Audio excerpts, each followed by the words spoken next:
अब हम आगे बात करते हैं सवाई जयसिंह के बाद में कौन आमेर का राजा बनता है। तो भाई अब आते ईश्वरी सिंह और माधो सिंह। दोनों अलग अलग हैं। अलग अलग क्यों? लेकिन इनका बीच में लड़ाई चलती है, सक्सेशन वॉर चल रहा होता है। तो सवाई जयसिंह के बाद में कौन राजा बनेगा? सवाई जयसिंह ने जाते जाते कहा कि भाई ईश्वरी सिंह है वो राजा बनेगा। लेकिन देबारी समझौता क्या कहता है? देबारी समझौता कहता है भाई माधो सिंह बनेगा।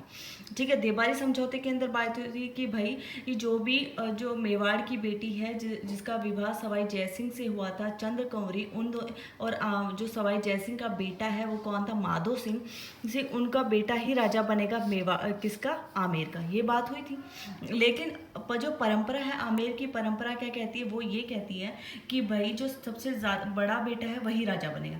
तो सवाई जयसिंह जाते जाते ना ईश्वरी सिंह को ही राजा बना के गए थे। ठीक है, ये चीज़ रही। अब इनके बीच में लड़ाई तो होनी ही थी क्योंकि मेवाड़ वाले हैं तो लड़ाई तो होगी। तो यहाँ पे जो लड़ाई हुई उसका आता है तुम्हारा राजमहल युद्ध। तो राजमहल युद्ध होता है तुम्हारा 1747 के अंदर स्टार्ट होता है। माधो सिंह और ईश्वरी सिंह के बीच में लड़ाई होती है। और इनको सपोर्ट कौन कौन करता है? ईश्वरी सिंह को सपोर्ट करता है सूरजमल। सूरजमल कौन है? बदन सिंह। बदन सिंह कौन? जो भरतपुर के अंदर सवाई जयसिंह ने जो डींग की जो जागीर दी और उसे तुम्हारे ब्रिजराज की उपाधि दी थी ना, उसका बेटा है सूरजमल।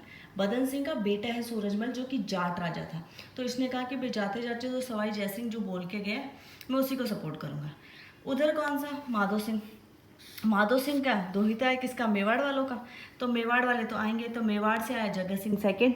ठीक है, उमेश सिंह कोटा से, दुर्जन सिंह कोटा से और फिर मराठा। मैंने क्या कहा था कि आमेर के अंदर जब सक्सेशन वॉर होगा तो मराठाओं का आगमन होगा। वो मराठाओं का आगमन क्यों हुआ? देबारी समझौते की वजह से हुआ। देबारी समझौता होता नहीं, देबारी एग्रीमेंट होता नहीं, मराठे आते नहीं। ठीक है, लेकिन इसमें जीता कौन? इसमें जीतता ये, इनकी संयुक्त सेना हार जाती है माधो सिंह वाली। ईश्वर सिंह राजा बनता है। अब ईश्वर सिंह इस जीत की खुशी में भाई इतनी बड़ी सेना को हराया तो खुश तो हो गए। तो उसने ईसलाट बनाया जिसे सरगासुली भी कहते हैं।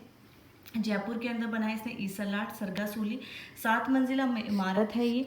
और ये जो जयपुर का एक तरह का विजय स्तंभ कहलाया जाता है। जैसे कि हमने क्या कहा था, कीर्ति स्तंभ बनाया था और जिसको हम विजय स्तंभ भी कहते हैं। कहाँ पे? चित्तौड़गढ़ में। किसने बनाया था? राणा कुंभा ने। क्यों बनाया था? ये मालवा का जो राजा था महमूद खिलजी प्रथम, उसको हराया था ना। तो उस खुशी में उन्होंने विजय स्तंभ बनाया था। तो इसने कहा कि भाई मैंने उसको हराया, तो इसने क्या बनाया? ईसलाट बनाया। ठीक है, और यहीं पे एक चीज़ याद रखना कि जितने भी राजा हैं आमेर वाले, उनकी छतरी कहाँ पे? गेटोर के अंदर है। लेकिन ईश्वरी सिंह की इसी ईसलाट पे है। इसकी छतरी का ईसलाट में इसकी छतरी बना दी। अब क्यों है क्या है वो हम आगे देखते हैं। अब मराठाओं का क्या था उस टाइम? जो मराठास आए थे ना, तो उनका एक अस्तित्व रहता था। उनका अस्तित्व क्या रहता था कि भाई ये लोग क्या करते? लूटपाट करते थे। ठीक है, ये तो पता था। जैसे चौथ लेते थे, हमने ये देखा है। तो इनका ये काम होता है लूटपाट करना।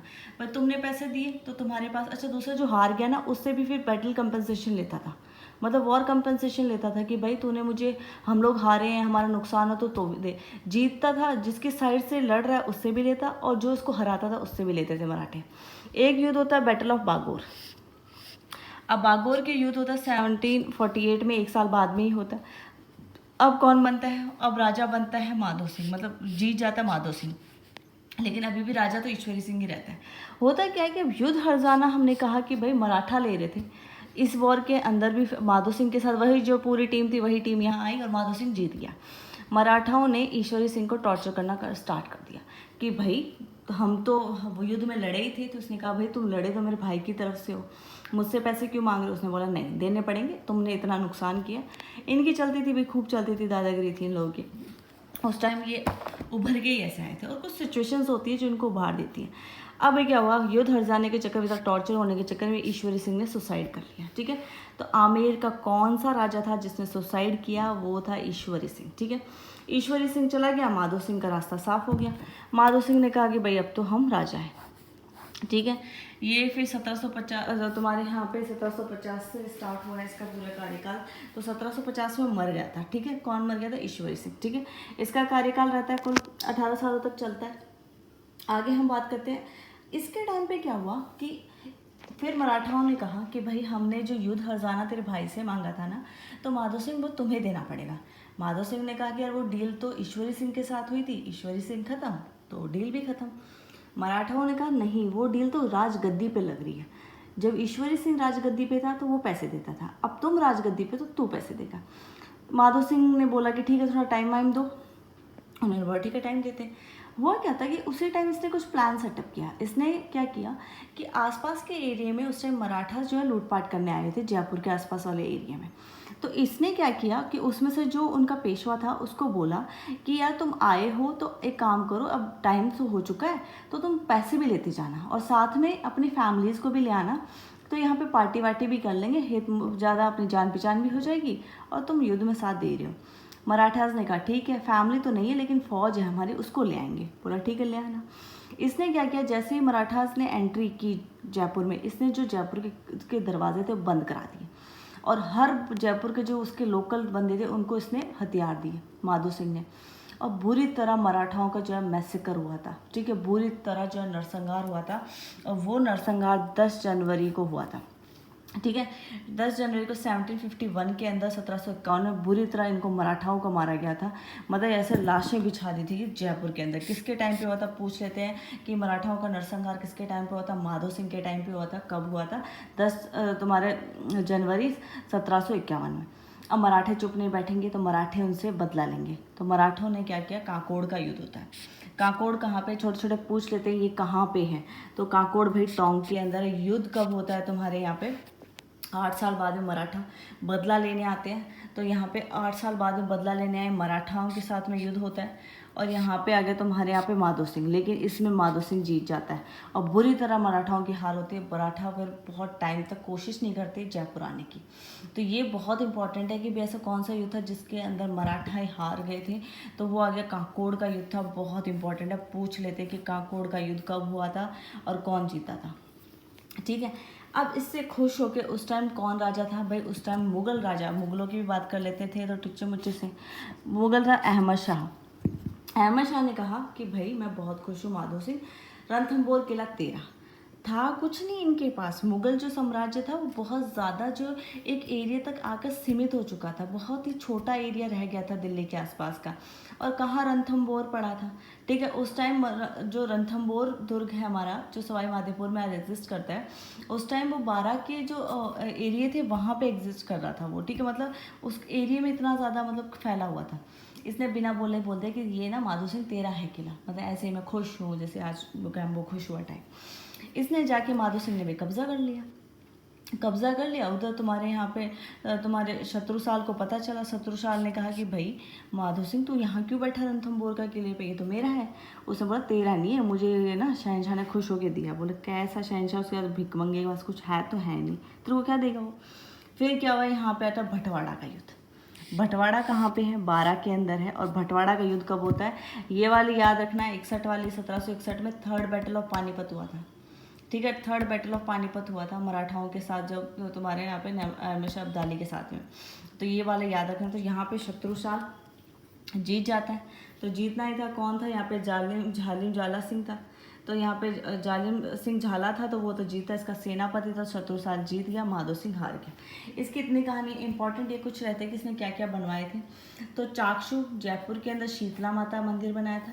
मोती डूंगरी जो कि जयपुर में है, जो मोती यहाँ पे गणेश डूंगरी वो वाला हिस्सा ही है। सवाई माधोपुर को बसाया था, मेन इंपॉर्टेंट है भाई, सवाई माधोपुर को बसाया था, ठीक है। ये इसका चैप्टर यहीं पे है, ओके। इसके बाद एक छोटा सा टॉपिक और है, वो हम साथ में कर लेते हैं ताकि फिर उसके बाद मेवाड़ का एक ही मतलब वो रह जाएगी, क्या कहते हैं, एक और सीरीज। फिर आमेर वाले ख़त्म हो जाएंगे पूरे के पूरे। अब आता है प्रताप सिंह, ठीक है। प्रताप सिंह आता है तो तुम्हारे माधो सिंह के ख़त्म होने के बाद में प्रताप सिंह आता है, ठीक है। अब इसके बारे में कुछ ही इंपॉर्टेंट क्यों है कि इसके आर्ट एंड जो कल्चरल एक्टिविटीज़ है बहुत अच्छी अचीवमेंट रही है उसकी, तो उसमें हम याद करते हैं। जयपुर के अंदर तमाशा लाने वाला पर्सन कौन था? तमाशा जो है महाराष्ट्र का है, ठीक है। डांस ड्रामा है तमाशा, महाराष्ट्र का है। वहाँ से कौन लेके आया था? वहाँ से प्रताप सिंह लेके आया था। और वहाँ के जो कलाकार थे ना उनको लेके आ गया था। यहाँ पे जो भट्ट है ना, बंसीधर भट्ट, तो यहाँ पे बहुत सारी ये जो भट्ट जात वाले हमें मिलेंगे वो तमाशे के से ही जुड़े हैं। तो बेसिकली इनको जो इस जाति को है वो तमाशे वाले को जयपुर कौन लेके आया था? प्रताप सिंह महाराष्ट्र से लेके आया था। ये ब्रिज निधि नाम की कविताएं लिखता था। ब्रिज निधि नाम से कविताएं लिखता था। ठीक है, इसका मेन इम्पॉर्टेंट है, इसका तुम्हारा काव्य गुरु कौन था? गणपति भारती। संगीत गुरु चांद खां, और इस चांद खां को इसने उपाधि दी थी बुद्ध प्रकाश की। ये बहुत इंपॉर्टेंट है। इसका काव्य गुरु कौन है? गणपति भारती। इस संगीत गुरु कौन है? चांद खां। उसको इसने क्या दी? बुद्ध प्रकाश की उपाधि दी थी। ठीक है, अब एक चीज़ आगे, हवा महल किसने बनाया था? इसी ने बनाया था। 1799 में हवा महल बनाया। वास्तुकार कौन था? आर्किटेक्चर कौन था? वो था लालचंद्र उस्ताद। तो उस्ताद लालचंद्र था। 5 मंजिलें थी। बेसिकली इन मंजिलों का नाम पूछ लेते हैं। तो सबसे ऊपर की मंजिल हवा मंदिर, हवा मंदिर इंग्लिश में भी मंदिर ही बोलते हैं उसको। उसके बाद आगे तुम्हारा प्रकाश आएगा। ठीक है, प्रकाश है ये, प्रकाश मंदिर। ठीक है, फिर आगे जो तीसरी मंजिल है उसे विचित्र मंदिर। ठीक है, और चौथी जो है रतन मंदिर, और जो लास्ट जो नीचे वाली है उसमें है शरद और प्रताप नाम का एक कमरा है। तो एक बार क्वेश्चन में पूछा था कि प्रताप मंदिर कहाँ पे है, तो वो भी नीचे वाली। तो 5 मंजिलें हैं। सबसे नीचे वाली प्रताप या शरद, रतन, विचित्र, प्रकाश, हवा। ठीक है, ये इसमें नींव नहीं है। कितने झरोके हैं तुम्हारे यहाँ पे? ठीक है, 953 झरोके हैं इसके अंदर। इसके जो आकार हम देखते हैं तो कृष्ण मुकुट की तरह दिखता है, तो मतलब ये कृष्ण जी के बहुत बड़े भक्त रहे हैं। ठीक है, इसके में एक चीज़ और पूछ लेते हैं, 22 गंधर्वी, 22 गंधर्वी कौन थे, या प्रताप 22 क्या है? तो ये जो नाटक कला संगीत इनका जो ये लोग थे ना, इनको क्या कहते थे तुम्हारे यहाँ पे? 22। तो यहाँ पे 22 ऐसे स्कॉलर थे इसके दरबार में, इसलिए प्रताप 22 कहते हैं। बड़ा इंपॉर्टेंट क्वेश्चन है, पूछ लेते हैं। इसने उन लोगों के लिए प्रताप ने गुणीजन खाना बनाया था, मतलब उनके अंदर गुण है तभी वो यहाँ पे स्टे कर रहे हैं, तो गुणीजन खाना बनाया था।